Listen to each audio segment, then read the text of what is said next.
الخير يلي Je ne reprends pas que nous retardons au sujet de quoi il اسمعوا المناصح وافلحوا بالنصايح. كم من عالم عاشت وراحت جريحة من كثر قوله في النوها ترى العمر رايح. Le Coran nous dit,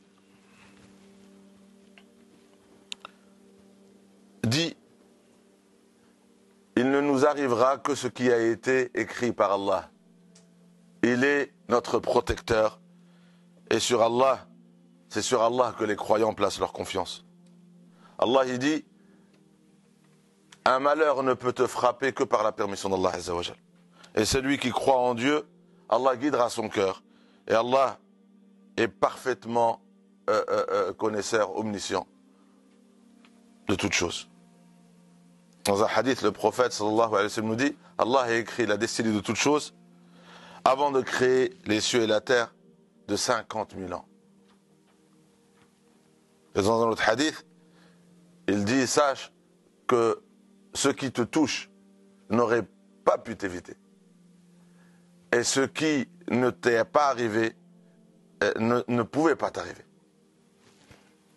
Nous sommes une communauté qui croyons le qadar al-qadar, c'est-à-dire le destin, il est écrit, et le destin qui arrive, il arrive en fonction de ce qui a été écrit. Et que Allah Azza wa Jalla, avant de créer la création, il avait écrit la destinée de toutes choses. Et quand une chose nous touche, on dit cela. Allah nous dit, dis, c'est-à-dire quand la chose te touche, lan yusibana illa ma kataballahu lana. J'ai été touché par quelque chose qui a été écrite pour moi. Et Allah est mon protecteur. C'est-à-dire, malgré la chose, quand elle te touche, ton cœur il se tourne quand même vers Allah Azza wa Jal. C'est par sa permission que cette chose m'a touché, et il est mon protecteur. Il n'y a que lui qui peut me protéger de cette chose qui m'a touché.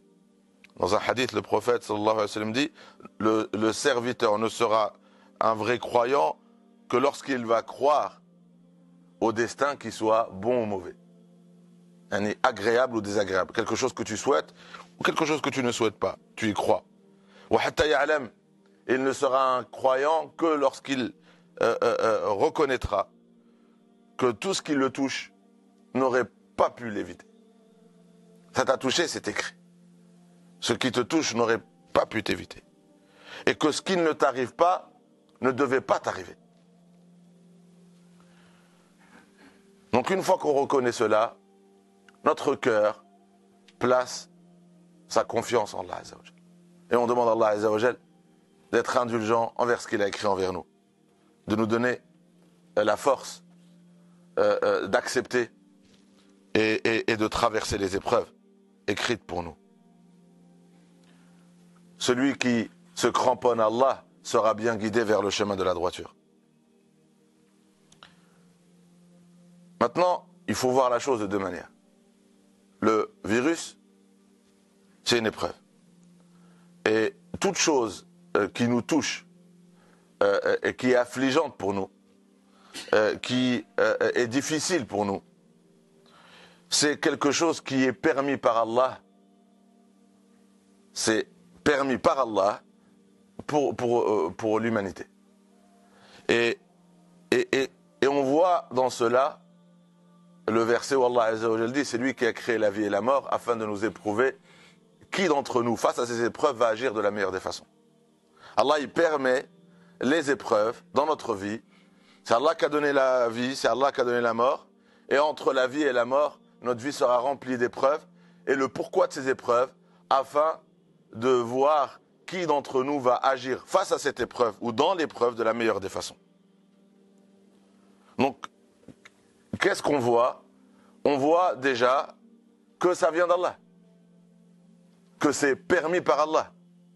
C'est Allah qui a permis. Il y a une chose qui n'est pas permise par Allah ne peut pas arriver. Rien ne peut apparaître sans sa permission. De bon ou de mauvais. Que ça nous plaise ou pas. Que ça soit un bien pour nous ou que ça soit douloureux pour nous et difficile pour nous. Rien ne peut apparaître dans notre vie sans sa permission. Maintenant, il faut regarder aussi les versets de cette manière-là et aussi les hadiths.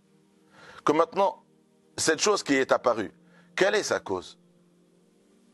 Donc il peut y avoir dans la causalité, il peut y avoir des causes, bien sûr, mais dans notre croyance, dans le monde invisible, une épreuve douloureuse qui nous touche, elle apparaît de quoi? Elle peut être la cause du mal que les êtres humains ont acquis de leurs propres mains.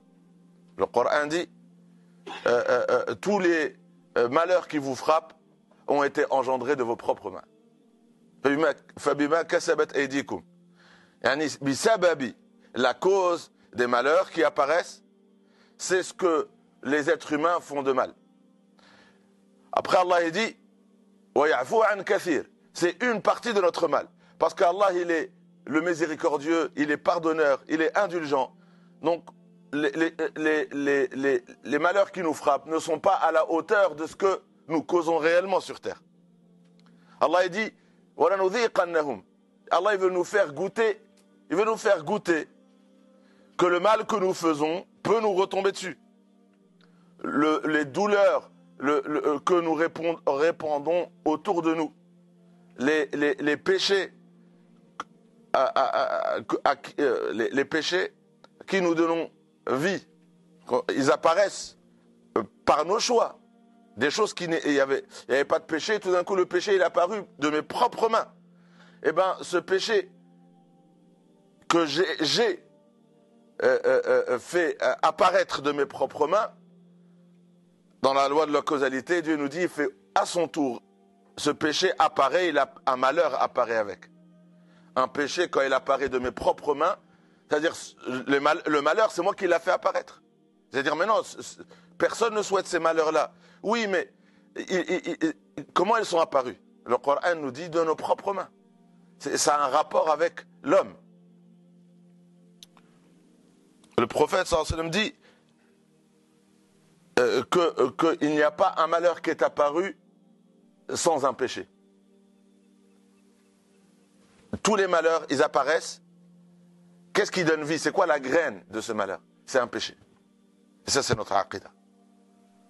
Il n'y a pas un malheur qui apparaît sur terre sans que la graine de ce malheur qui est apparu, c'est un péché. Et il ne peut disparaître que bitawba. Et donc il y a aussi, la même façon que c'est nous qui faisons apparaître le mal, on a aussi le pouvoir d'effacer les malheurs. On a aussi le pouvoir de le faire disparaître. Comment? En demandant pardon à Allah. Parce que quand on dit Allah pardonne mes péchés, efface mes péchés, c'est quoi effacer le péché? Pourtant le péché il a lieu dans le passé. Donc quand je demande à Allah d'effacer, il va effacer quoi? Le passé? Non, le péché passé a donné naissance, a engendré un malheur dans le présent, dans le futur. Donc quand je dis à Allah pardonne mon péché, efface mon péché, c'est-à-dire efface ce que ce péché a fait apparaître dans mon présent ou dans mon futur. Et si Allah il accepte notre pardon, notre repentir, eh bien Allah il va effacer cela. Voilà, ça nous appelle donc à nous repentir sincèrement pour qu'Allah Azza wa Jal puisse, parce qu'on a tous les êtres humains font des erreurs, tous les êtres humains font des péchés, on a tous donc une part de responsabilité quand il s'agit du sujet des péchés. Tous les fils d'Adam font des péchés, et quand les péchés arrivent فَأَكْثَرُوا فِيهَا الْفَسَادِ, c'est-à-dire quand on arrive à une limite où il y en a trop, eh ben, on commence à être touché par nos péchés. Un autre point, on dit que c'est écrit. Est-ce que ça veut dire, puisqu'on a dit que c'est écrit, est-ce que ça veut dire que on ne doit pas faire de cause? Une personne vient chez le prophète sallallahu alayhi wa sallam. Et donc quand le prophète sallallahu alayhi wa sallam leur a parlé du destin, que tout est écrit, regardez la question. Il a son chameau, il veut rentrer dans la mosquée, et il voit le prophète sallallahu alayhi wa sallam. Et il dit, quand on place sa confiance en Allah, et on a la foi que tout est écrit, et on a confiance en Allah, ça veut dire qu'on ne fait plus de cause. C'est-à-dire tout arrive de soi-même, on ne fait plus de cause. Donc il avait le chameau, et il dit, est-ce que je l'attache, et je place ma confiance en Allah, ou placer sa confiance en Allah, c'est qu'il ne faut pas l'attacher. Je laisse, et je vais sortir, il va être là où je veux. Question intéressante. C'est-à-dire, si on a confiance en Allah, est-ce que faire les causes, prendre des précautions, attacher, est-ce que ça remet en cause notre confiance en Allah Azza wa Jal? Est-ce que quelqu'un qui fait les causes, qui fait attention, on lui dit, ah toi, tu n'as pas confiance en Allah?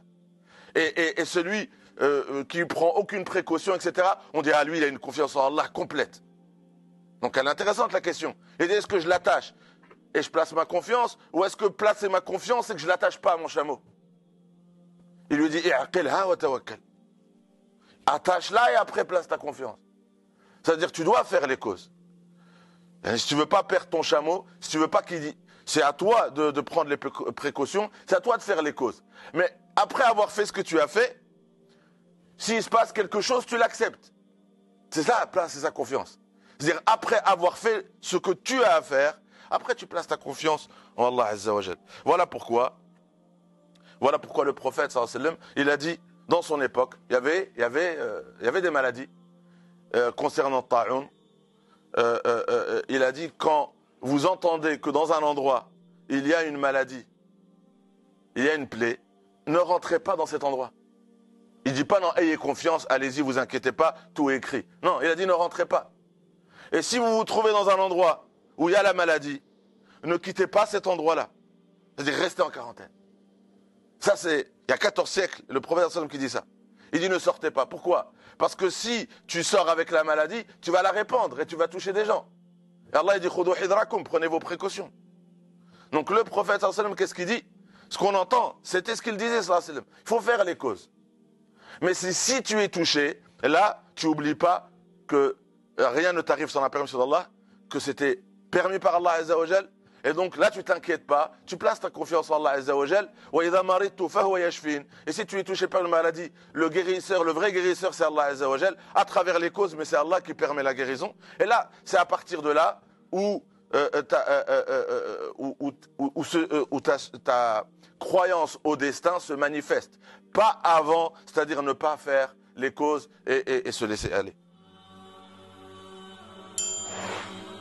Celui qui est au service de son frère, Allah Azza wa Jal sera son frère.